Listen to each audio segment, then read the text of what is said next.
Ukraine में जो बड़ी खबर आ रही है वो ये कि रूसी एयरफील्ड पर एक और ड्रोन अटैक यूक्रेन की तरफ से किया गया है। यूक्रेन ने लगातार दूसरे दिन ये बड़ा हमला किया है रूस पर। कर्स्क के एयरफील्ड के पास ड्रोन से ये बड़ा हमला यूक्रेन की तरफ से किया गया। यूक्रेनी सीमा से सिर्फ 90 किलोमीटर दूर है ये एयरफील्ड, जो रूस की एयरफील्ड है जहां पर यूक्रेन ने हमला किया है। कल भी यूक्रेन ने रूस के 2 एयरफील्ड पर हमला किया था। अब ये आज फिर एक शुरुआत हुई है जिसमें ड्रोन के जरिए कर्स्क एयरफील्ड है रूस का, जो 90 किलोमीटर दूर है यूक्रेन की सीमा से, वहां पर हमला किया गया है। यानी यूक्रेन ने साफ तौर पर अपने इरादे जाहिर कर दिए हैं। यूक्रेन रूस से डरने वाला नहीं है। अब यूक्रेन आगे बढ़कर रूस की धरती पर, रूस की एयरफील्ड पर, जगह जगह उसके एयरबेस पर हमले कर रहा है। यानी रूस के भीतर भी अब लड़ाई को पहुंचा रहा है यूक्रेन, जो पुतिन बिल्कुल नहीं चाहते थे। पुतिन का लगातार ये मिशन था कि रूस में लोगों को।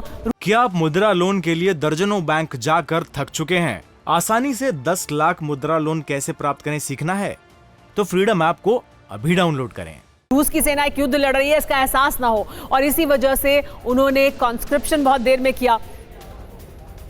और हमारे साथ TV9 भारतवर्ष संवाददाता मनीष झा मौजूद हैं, जो रशिया से हमारे साथ मौजूद हैं। हमारे साथ आशीष भी मौजूद हैं, जो कीव में मौजूद हैं। माफ कीजिएगा, मुझे लोकेशन इस वक्त उनकी नहीं पता क्योंकि वे लगातार मूव कर रहे हैं, लेकिन यूक्रेन में मौजूद हैं। मॉस्को से मनीष हमारे साथ हैं और यूक्रेन से आशीष हमारे साथ हैं। सबसे पहले मनीष, आपका रुख करूंगी। मनीष, ये बड़ा सवाल है, लगातार जब से इस युद्ध की शुरुआत हुई है पुतिन ने ये कोशिश की है कि वो इंसुलेट करें, यानी जो यूक्रेन में युद्ध हो रहा है, जो रूस की फौज लड़ रही है, उसका असर आम जिंदगी पर, रूस में लोगों पर ना पड़े। लेकिन अब जब रूस की धरती पर एक के बाद एक अटैक होगा तो ये लोगों को एहसास होगा कि युद्ध उनके घर में, उनके दरवाजे पर पहुंच रहा है, और इससे पुतिन के लिए क्या हालात और बुरे होंगे।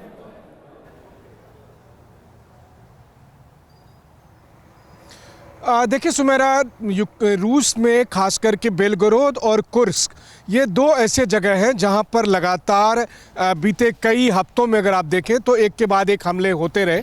आपको याद होगा कि पहले बेलगोरोद में तो ऑयल टैंकर को निशाना बनाया गया, ऑयल डिपो को निशाना बनाया गया, पावर स्टेशन को निशाना बनाया गया।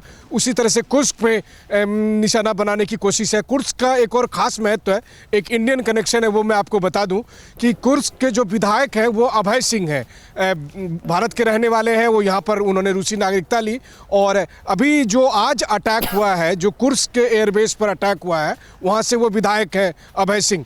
तो आप समझ सकते हैं कि कुर्स्क दरअसल यूक्रेन के खार्किव से सटा हुआ बॉर्डर एरिया है, और इसलिए यूक्रेन के लिए आसान होता है कि बेलगोरोद और कुर्स्क पर लगातार वो अटैक करें। हाँ, ये बात है कि कल जब यूक्रेन की तरफ से चाहे एंजल में या फिर राइजान, जो कि मॉस्को के बेहद करीब है, वहाँ के एयरबेस पर हमला हुआ, तो वो एक बड़ी बात थी। लेकिन हमने देखा है कि यूक्रेन की तरफ से इस तरह के जो हमले हैं वो सबोटाज के तौर पर आप कहें या आतंकी हमले के तौर पर कहें, उसे रूस उस रूप में ले रहा है। लेकिन हाँ, ये बात तो जरूर है कि यूक्रेन की तरफ से कोशिश लगातार हो रही है कि रूस के घरों में, रूस के शहरों में हमले किए जाएं, और यही वजह है कि पश्चिमी देश उन्हें लॉन्ग रेंज की मिसाइल नहीं देते हैं। जी हाँ, मैसेजिंग बहुत क्योंकि ज़रूरी है इसमें। यूक्रेन की तरफ से भी एक मैसेजिंग है, और वही मैसेजिंग पुतिन की तरफ से या रूस की तरफ से भी है। इसका क्या संदेश जा रहा है रूस के लोगों के बीच? क्या आप मुद्रा लोन के लिए दर्जनों बैंक जाकर थक चुके हैं? आसानी से 10 लाख मुद्रा लोन कैसे प्राप्त करें सीखना है